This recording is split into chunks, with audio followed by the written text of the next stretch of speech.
Dear patient. Dear patient. Dear patient. Dear patient. We at Kaiser Hayward welcome you. Welcome. Bienvenido. Welcome. Mabuhay. Chào mừng. Welcome. Giano. Mabuhay. Punying. We promise to care and nurture you. Promise. Promise. Promise. Promise. Dear patient, you are our priority. We want to make sure you are safe, Comfortable. And involved in your care. Dear patient, We promise to hold your hand. and sit with you. Because we understand you might be scared. Need support through healing touch. Dear patient, We are here for you. And for your family. To listen even when you're quiet. To show you compassion. Dear patient. We understand you have a story. Tell us. tell us. Tell us. Hi, my name is Carol Glasgow Wiegand, and I am the mother of Nick Glasgow, who spent 192 days in the hospital, both Kaiser and Stanford, through his bout with leukemia. My name's Anthony Marquez. I've been on the fourth floor, or dealing with the ladies there and the guys. Probably about it's like about a good year and a half total. Nick spent 127 of the 192 days in the hospital at Kaiser, and I stayed with him every single day and night. So we got to know the staff really well, and really were there and came in with a lot of positive attitudes and everything to really help us through and give us as much hope as we could, because you really need help.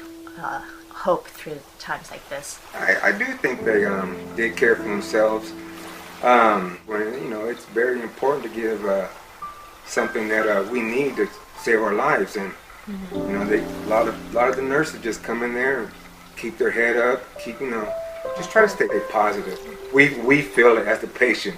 We could tell when we're getting that good care, or the care that we think we should be getting, and the care that you guys know how to give us. And almost all the time, I got it at me. Oh, absolutely, yes. Of course, you're always going to have a super connection with certain people, and you're always going to have your favorites, and there were a handful that were really, really there for us in so many ways. One in particular, from the very beginning, and just connected really well to both Nick and I. I feel that we couldn't have made it without some of the staff that we had and the relationships that we formed, yes. I felt like I could talk to the nurses and get that trust. You just meet a lot of people and you deal with them a lot, and what's so hard about coming to visit them, bringing them something. I like to cook, so I like to bring food to you guys. It's just something I like to do, and take care of you guys, because everything you guys did for us. Yeah, the environment was really, really pretty comfortable. Nick was in a room isolated, so, the doors had to be kept closed, and, we had to be super careful about who was coming in and out. When you're in an environment like that, it gets to be pretty lonesome. And but the staff, they encouraged us to make it more of our home, putting things up on the walls and bringing stuff in for Nick to keep him busy, like we brought him his computer and things like that so he could play his Texas Hold'em. The environment was nice. Being in your own room makes a big difference. That when you're not feeling good, you don't want to be sharing that room, especially when you got your family coming to visit you. Being told different stuff about, if you're going to live or die. It makes a big, big difference in how you feel. Well, one thing that really touched both of us was, you know, when we first went into this and found out Nick had leukemia, we thought, you know, okay, we didn't really know anything about it, and we thought he was going to go through chemo, and a month later he was gonna be released and go home, and then eventually have to have a transplant. Our minds never went to the fact that he may not go into remission. And when he didn't, he was turning 28.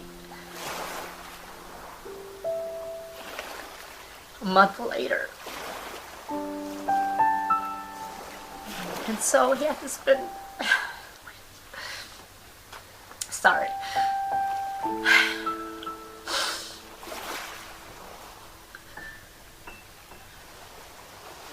So he had to spend his 28th birthday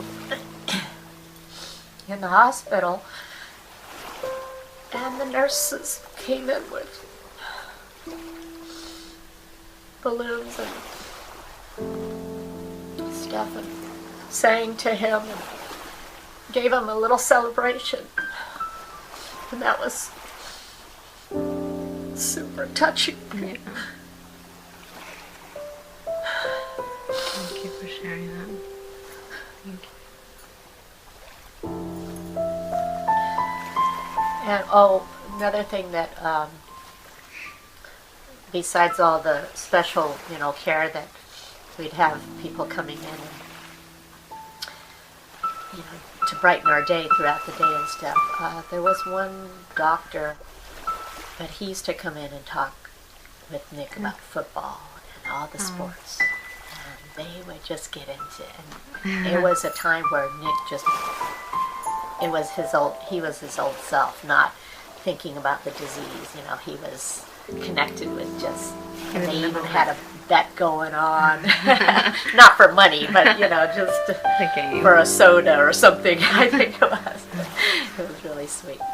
So those kind of little personable things here. One time I wasn't feeling real good, and the nurse just came in and started giving me massages. You know, she didn't have to. But, would you like a massage? Sure, I love a massage, you know. Knowing that I'm sore, I'm hurting, she'd get in there.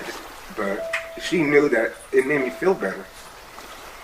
I didn't have to ask her, but she just came back. And I kept telling her, you know, I don't want to get you in trouble with your husband or nothing. She's like, no, it's okay. You know, they just go out of their way and do stuff for you. You know, you don't ask for it. You know, that's what makes fourth floor, you know, they do stuff when they don't have to, so. Nick was a very kind soul, so many people loved. And he loved life. I've been in remission now, cancer-free. Dear patient, we hear you and we care. you're in the hands of a great team.